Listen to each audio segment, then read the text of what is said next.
میں نے چند سوالات گٹھڑی میں باندھے اور خدا کو ڈھونڈنے نکل پڑا۔ سایہ ایک وفادار سپاہی کی طرح میرے ساتھ چل رہا تھا۔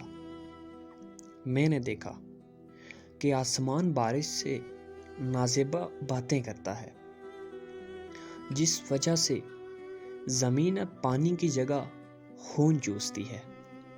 میں نے دیکھا اس نوجوان کو جس نے خوشیاں بیچ کر بلوغت خریدی اور اگلے ہی لمحے اسے قتل کر دیا گیا۔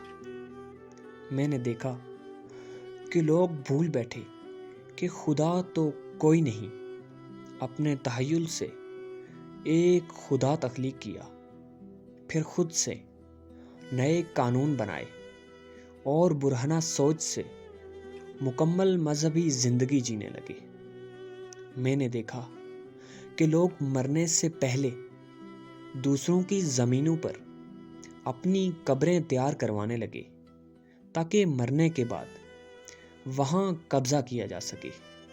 میں نے دیکھا ان قبروں میں زندہ لڑکیوں نے پناہ لے لی جن کے جسموں کو بھیڑیوں نے نوچ ڈالا، جن کی چھاتیوں سے دودھ کی جگہ خون ٹپکا۔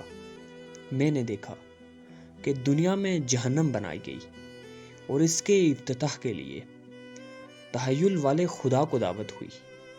میں نے دیکھا لوگوں نے برہنہ ذہنوں سے برہنہ خواب دیکھے، پھر ان کی تکمیل کے لیے ہر کوشش کی اور سوچا کہ خدا ایک سوچ کے علاوہ کچھ بھی نہیں۔